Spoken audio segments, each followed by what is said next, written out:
Assalamualaikum warahmatullahi wabarakatuh.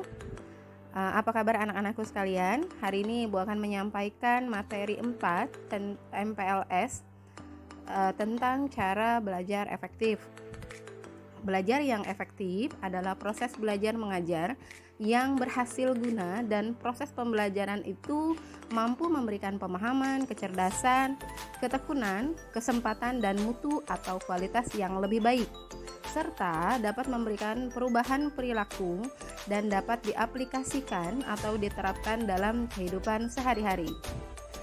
Berikut ini adalah tips-tips belajar yang baik dan benar.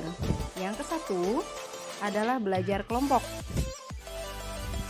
Belajar kelompok dapat menjadi kegiatan belajar menjadi lebih menyenangkan karena ditemani oleh teman dan berada di rumah sendiri sehingga dapat lebih santai. Namun, belajar kelompok tetap harus didampingi oleh orang dewasa seperti kakak, paman, bibi, atau orang tua agar belajar tidak berubah menjadi kegiatan bermain. Belajar kelompok ada baiknya mengajak teman yang lebih pandai dan rajin belajar agar yang tidak pandai atau yang kurang bisa jadi ketularan pintar. Lalu yang kedua adalah rajin membuat catatan intisari dari pelajaran. Bagian-bagian penting dari pelajaran sebaiknya dibuat di catatan di kertas atau di buku kecil yang dapat dibawa kemana-mana sehingga dapat dibaca dimanapun kita berada. Namun, sekali lagi Ibu ingatkan, catatan tersebut jangan dijadikan media untuk mencontek ketika kita sedang evaluasi atau ulangan. Kita lanjut yang ketiga. Yang ketiga yaitu membuat perencanaan yang baik. Untuk mencapai suatu tujuan biasanya diiringi oleh rencana yang baik. Oleh karena itu, ada baiknya kita membuat rencana belajar dan rencana pencapaian nilai untuk mengetahui apakah kegiatan belajar kita yang sudah kita lakukan itu sudah maksimal atau belum, atau ada yang perlu ditingkatkan sesuai dengan target pencapaian dan kemampuan yang kita miliki. Lanjut ke poin nomor 4. Poin nomor 4 yaitu tentang disiplin dalam belajar. Apabila kita telah membuat perencanaan, membuat jadwal belajar, maka harus dijalankan dengan baik. Kita harus disiplin dalam menjalankan apa yang sudah kita rencanakan. Contohnya, belajar tepat waktu dan serius, tidak sambil main-main dan dengan konsentrasi yang penuh tentunya. Jika waktu makan, mandi, ibadah, dan sebagainya, maka kita tidak boleh menunda-nunda. Setelah melaksanakan proses makan, mandi, dan lain-lain dan ibadah juga, lanjutkan belajar kembali. Karena proses belajar itu sangat penting.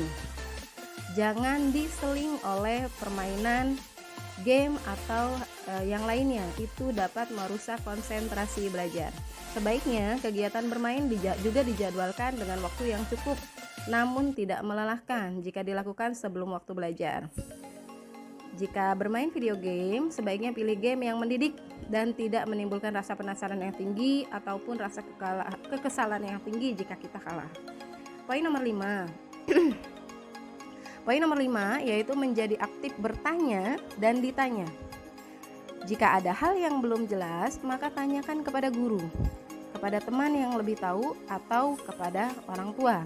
Jika kita bertanya, biasanya kita akan ingat jawabannya. Dan jika bertanya, bertanyalah secukupnya. Jangan bersifat menguji orang yang kita tanya. Semakin banyak yang ditanya, maka kita dapat semakin ingat dengan jawaban, dan apabila kita juga tidak tahu jawaban yang benar, maka kita dapat membahasnya bersama-sama dengan teman. Poin nomor 6, belajar dengan serius dan tekun. Ketika belajar di kelas, dengarkan dan catat apa yang Bapak atau Ibu guru jelaskan. Catat yang penting karena bisa saja hal tersebut tidak ada di buku dan nanti akan keluar ketika saat ulangan ataupun ujian. Makanya ketika proses belajar mengajar berlangsung, tidak diperkenankan untuk berbicara ataupun mengobrol ketika guru sedang menjelaskan. Adapun kalau misalkan anak-anakku sekalian ada yang kurang paham dan ingin bertanya, nanti bapak atau ibu gurunya akan memberikan waktu untuk bertanya. Ketika waktu luang, baca kembali catatan yang telah dibuat tadi dan hafalkan sambil dimengerti. Jika kita sudah merasa mantap dengan suatu pelajaran, maka ujilah diri sendiri dengan soal-soal. Setelah soal dikerjakan, periksa jawaban dengan kunci jawaban. Pelajari kembali soal-soal yang salah jawab. Poin nomor 7, hindari belajar berlebihan. Jika waktu ujian atau ulangan yang sudah dekat, biasanya anak-anakku sekalian ini sering panik ya, jika belum siap. Lalu jalan pintasnya adalah kalian membuat jam belajar yang sangat panjang hingga larut malam. Atau bahkan mungkin ada juga yang malah membuat contekan. Sebaiknya ketika akan ujian, tetap tidur tepat waktu karena jika begadang semalaman akan membawa dampak yang buruk bagi kesehatan, terutama bagi kalian karena kalian masih anak-anak. Poin nomor 8, jujur dalam mengerjakan ulangan dan ujian. Hindari mencontek ketika sedang mengerjakan soal ulangan atau ujian, karena mencontek dapat membuat sifat kita curang dan pembohong. Kebohongan bagaimanapun juga tidak dapat ditutup-tutupi terus-menerus dan cenderung untuk melakukan kebohongan, maka akan menutupi kebohongan yang selanjutnya. Anggaplah dengan nyontek pasti akan ketahuan guru dan memiliki masa depan sebagai penjahat apabila kita melakukan kecurangan. Sekali lagi, kita harus jujur dalam mengerjakan setiap ulangan ataupun ujian. Poin nomor 9, jadilah seorang pemimpin. Latihlah rasa tanggung jawab. Apabila guru meminta bantuanmu untuk mengerjakan sesuatu, misalnya membersihkan kelas, jangan ragu untuk menerima. Bahkan ajak beberapa teman di kelas dan pimpin mereka untuk membersihkan kelas secara bersama-sama. Jadilah seorang pemimpin. Poin nomor 10, mendengarkan penjelasan guru dengan baik. Jawablah setiap pertanyaan yang diajukan oleh guru apabila kamu mengetahui jawabannya. Jangan menunggu guru untuk memanggil kamu untuk menjawab pertanyaan. Nomor 11, jangan malu untuk bertanya. Selalu ajukan pertanyaan kepada guru apabila tidak mengerti tentang suatu hal. Ingat, jika kamu semakin sering bertanya, maka akan semakin banyak ilmu yang kamu dapat. Jangan malu untuk bertanya sesuatu jika memang kamu betul-betul tidak tahu. Ya, poin nomor 12 yaitu tentang kerjakan PR. Kerjakan PR atau homework dengan baik. Jangan selalu mencari alasan untuk tidak mengerjakannya. Apalagi malas, bahkan alasan lupa untuk mengerjakan PR. Karena biasanya malas menunda-nunda pekerjaan, akhirnya tidak dikerjakan. Lanjut nomor 13, selalu mengulang pelajaran yang sudah diajarkan. Setiap pulang dari sekolah, selalu mengulang pelajaran yang tadi diajarkan. Karena nanti sewaktu ada ulangan yang mendadak, maka kamu secara tidak langsung sudah hafal. Poin nomor 14, cukup istirahat, makan, dan bermain. Semuanya dilakukan secara berimbang. Setelah pulang sekolah, kita sering ingin cepat-cepat bermain dan melupakan segala hal penting lainnya. Contoh makan dan istirahat. Padahal, setelah seharian di sekolah, badan kita membutuhkan masukan energi tambahan yang bisa didapatkan dari istirahat dan makanan yang kita makan. Oleh karena itu, kita harus dapat membagi waktu untuk makan, waktu untuk istirahat, dan bermain. Kalau tidak, kita akan sering mengantuk di kelas. Poin nomor 15, banyak berlatih pelajaran yang kurang disukai. Nah, biasanya anak-anak itu sering, bahkan kebanyakan tidak suka dengan pelajaran matematika, ya, IPA. Maka banyak-banyaklah berlatih. Banyak-banyak berlatih, banyak-banyak belajar. Boleh belajar berkelompok, boleh juga bertanya dengan guru jika memang ada pelajaran yang tidak mengerti. Sehabis belajar, baru bisa bermain dan menambah teman baru di tempat kursus boleh. Nanti ketika kita sering berlatih di rumah, maka lama-kelamaan kita akan menyukainya. Poin nomor 16, ikutilah kegiatan ekstrakurikuler yang kamu sukai. Kegiatan apa yang kita suka? Contoh, apabila kalian menyukai taekwondo, cobalah untuk mengikuti kursus dari kegiatan tersebut, sehingga selain belajar pelajaran yang diajarkan di sekolah, kalian juga dapat mendapatkan pelajaran tambahan di luar sekolah. 17. Cari seorang pembimbing yang baik. Orang tua adalah pembimbing yang terbaik selain guru. Apabila ada yang kurang jelas dan dari keterangan guru di sekolah, kalian dapat menanyakan hal tersebut kepada orang tua. Selain itu, kalian juga dapat belajar dari teman-teman yang berprestasi. Poin nomor 18, jangan suka mencontek teman. Kalau mencontek, kamu bisa bodoh karena tidak berpikir sendiri. Lagi pula, belum tentu teman yang kamu contek itu menjawab pertanyaan dengan benar. Belum lagi jika ketahuan oleh guru dan teman yang lain.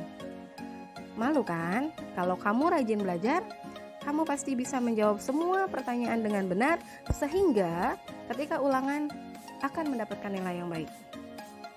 Poin nomor 19, niat dengan sungguh-sungguh. Kalau belajar tidak sungguh-sungguh ataupun tidak dengan niat yang kuat, yang ada malah pikiran kita kemana-mana. Oleh sebab itu, belajar yang baik dimulai dengan niat yang sungguh-sungguh. 20. Lokasi dan situasi yang kondusif. Jikalau kita belajar, tidak mungkin kalau kita lakukan di tengah jalan raya kan? Ataupun ketika kita sedang makan. Cara yang paling efektif untuk belajar adalah mencari tempat yang nyaman dan tidak terlalu banyak gangguan agar kita bisa lebih konsentrasi. Poin nomor 21, hindari sikap tidak jujur. Tidak dipungkiri, zaman sekarang ini banyak sekali siswa yang membuat catatan untuk mencontek saat ada ulangan atau ujian. Padahal dengan belajar dengan jadwal yang teratur, semua siswa akan siap menghadapi ulangan dan tidak perlu mencontek. Poin nomor 22, metode imitasi. Proses belajar bisa berjalan dengan sempurna melalui metode imitasi atau meniru. Metode ini direalisasikan ketika seorang meniru orang lain atau gurunya. Metode ini sangat sering digunakan anak kecil untuk melafal kata bahasa dari orang tuanya. Begitu juga jika ia meniru berbagai perilaku, etika, dan tradisi. 23. Tentang trial and error. Manusia juga belajar dari eksperimen pribadi. Kita akan berusaha secara mandiri untuk memecahkan masalah yang kita hadapi. Terkadang beberapa kali kita melakukan kesalahan dalam memecahkan masalah, namun ada beberapa kali juga mencoba untuk melakukan kembali, sampai pada akhirnya kita mampu untuk menyelesaikan permasalahan dengan benar. Poin nomor 24, conditioning. Manusia bisa belajar dengan pengkondisian. Seseorang dikatakan belajar dengan pengkondisian jika ada stimulus dari indrawi yang merangsangnya. Ketika itulah seseorang menghadapi stimulus tersebut. Tanggapan yang ia berikan ialah suatu respon yang juga dibarengkan dengan stimulus netral. Kemudian respon menyertai stimulus netral itu akan diulang beberapa kali. Setelah dilakukan pengulangan beberapa kali, kita akan menjumpai bahwa stimulus netral bisa memberikan respon dengan sendirinya, sekalipun stimulus indrawi sudah tidak ada lagi. Contoh, kelas yang dilakukan psikolog Rusia Ivan Pavlov dalam eksperimennya yang cukup masyhur, yaitu dia membunyikan lonceng atau stimulus netral. Pada waktu dia meletakkan sedikit makanan di mulut anjing, indrawi, biasanya jika makanan itu diletakkan di depan mulut anjing, maka anjing tersebut akan meneteskan air liur atau respons. Dengan demikian, air liur berbarengan dengan bunyi lonceng. Ketika hal ini diulangi beberapa kali, maka peneliti mencoba untuk membunyikan lonceng tanpa meletakkan makanan pada mulut anjing tersebut. Maka hasilnya anjing tersebut tetap meneteskan air liur ketika ia mendengarkan suara. Nomor 25, tentang metode berpikir. Tentang metode berpikir. Proses belajar akan berjalan sempurna dengan melalui metode berpikir. Dengan metode ini, seseorang seringkali mampu menyelesaikan masalah dalam hidupnya. Dengan demikian, dia akan bisa menarik kesimpulan dengan pilihan tersebut. Maka pada kuncinya, berilah anak-anak kita pertanyaan yang menurut dia mudah. Dengan demikian, anak tersebut akan selalu belajar dan berpikir. Masuk ke poin nomor 26. Poin nomor 26 yaitu mulailah dari yang kecil. Mulailah belajar dari topik yang paling kalian kuasai atau gampang. Setelah itu, barulah dilanjutkan dengan topik yang lebih menantang.